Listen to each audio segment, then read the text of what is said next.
what's up? So today I'm going to be doing the rear differential fluid flush. Truck has roughly 4,500 miles. I want to get that OEM stuff out of the rear end. So these are the tools that you're going to need: some towel, rag. You need your diff fluid, whichever kind you want. I went with Mobile 1, 75/90. Factory calls for 75/85, but I'm going Mobile 1, 75/90. Shouldn't be too much of a difference. Alright, and then I have two pairs of pliers, 13-inch long socket, a 13mm short socket. I'm going to be using my power tools. Got my air ratchets. Still going to use my 3/8 drive ratchet just to get into those upper bolts. Alright, then I have a torque wrench, 1/2 drive torque wrench with the 13-inch long socket. I tried putting as much light as I could, but I'm under the truck. I got all the lighting up above, but when it comes to being under the truck in my garage, you got to put the camera close. Alright, so first step is I took it around the block, drove it around about 10 miles. Alright, just to heat up the fluid. It's just like doing your oil change. Alright. And make sure you loosen this up.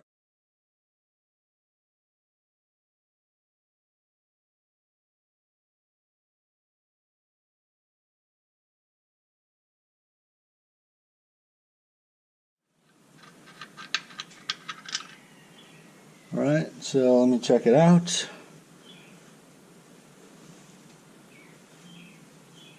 Not sure if you can see that. Anyways,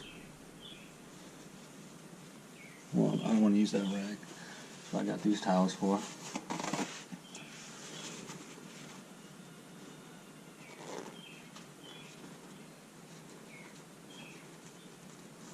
There's a bunch of gunk. Alright, so if you haven't ever replaced gears on any previous vehicles, I've had a Mustang in the past, changed the gearing out on that, so I know the process is, you got to break them in. First 500 miles you got to be easy on them, because the ring and pinion are obviously sliding up against each other. Alright, so I'm just going to finish cleaning this up, and as you can see, I'd rather change out the oil because of the break-in period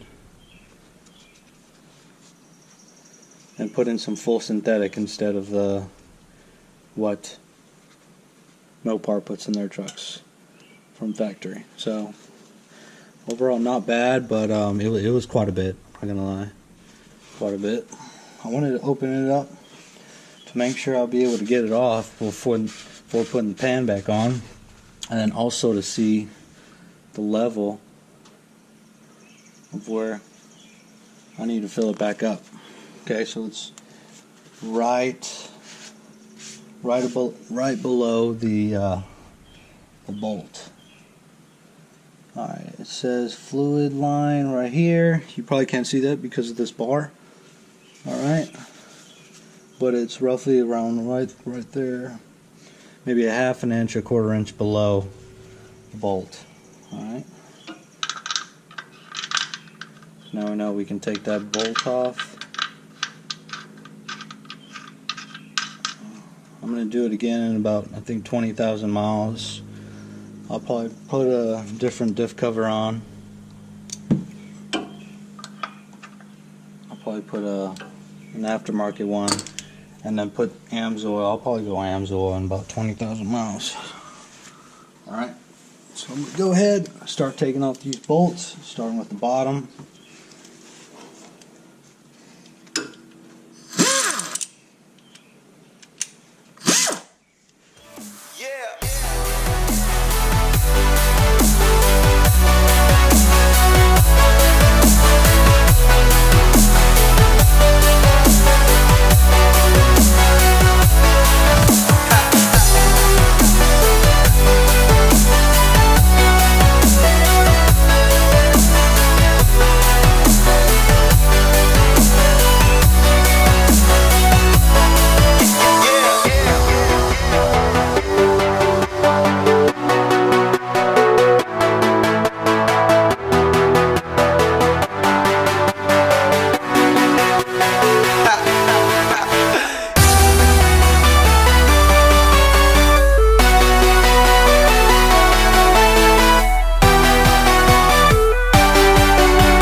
Alright, so I took off all the bolts, well, except for the two that I want to keep on to secure the pan while the fluid is draining. So I'm just going to loosen them up just a little bit. There it goes, as you can see. Fluid's draining just a little bit. It's exactly what I want.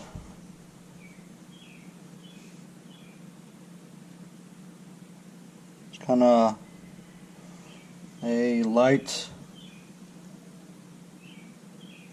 chocolate milk kind of color.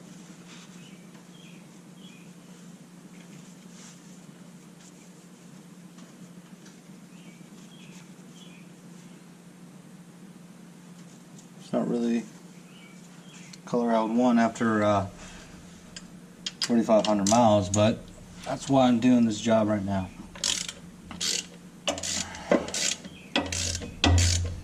I think the pan just lost its suction. I'm not sure if you heard that, but I've heard that these have reusable gaskets, so that's what I'm banking my money on. And if I don't, if I can't reuse the gasket, then I'll just go buy one. I'll hop on over to the auto parts store and go grab one real quick. Now, when I do this again, I would probably take off this bar right here. See that? This bar. Probably this one right here, just to make it a little easier. Make the process go a little quicker, but I mean, I've only been under here for about 20 minutes taking off these bolts. For these two, I had to use a ratchet or an open-ended wrench, and then I removed this. Kind of have to twist off this little piece right here. Just twist it off. Since it's secured on the threads, you should be able to twist it counterclockwise and it'll come off. Alright, there it is right there. Let's loosen it up. Alright, so I'm just going to loosen them enough. I still want them attached. But I want them on the last little thread. So about right there. And then a little more for this one.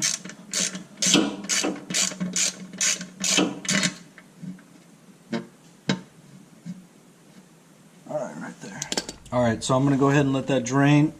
Come back in a few minutes and then take off these two bolts and then go ahead and remove the pan. Alright, so I pulled out the pan. You should be able to see it in plain daylight. Alright, so as you can see, there's a reusable gasket. I left it in the drain pan. I'll go ahead and wipe that down, but I just want to show you the pan. Alright, so as you can see, that mark is where I'm gonna brush my finger. Alright, so all of this is pretty much small metal shavings, all consolidated. Alright, so after 4,500 miles, this is why you want to go ahead and do this job.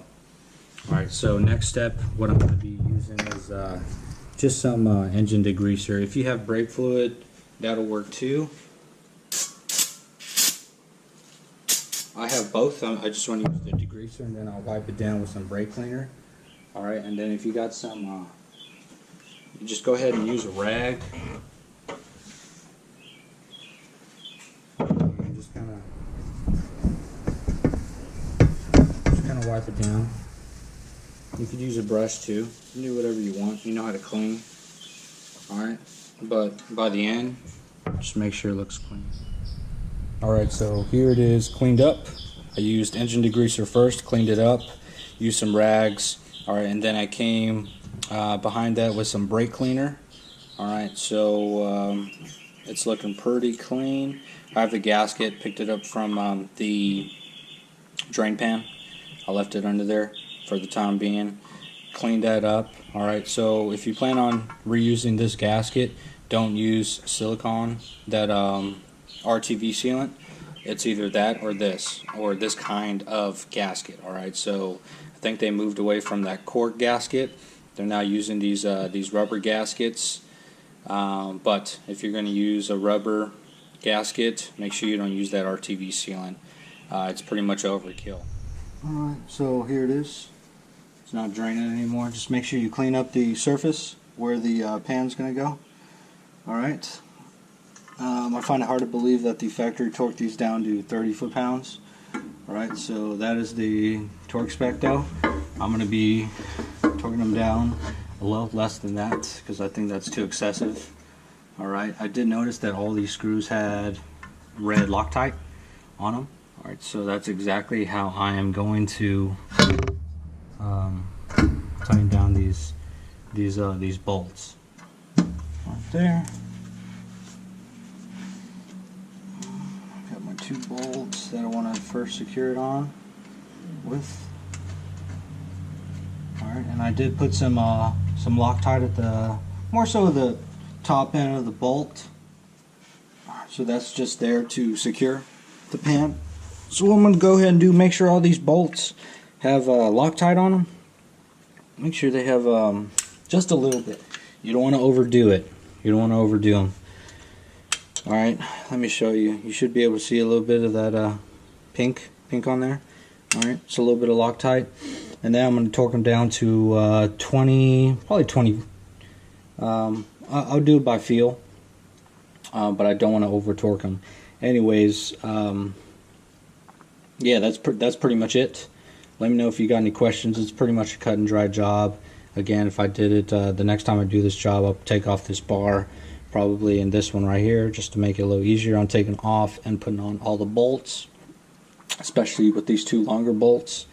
But then again, next time I'll also be upgrading the cover and putting some, probably put some AMSOIL in here. But yep, let me know if you got any questions. Very simple. Hope this helps you out.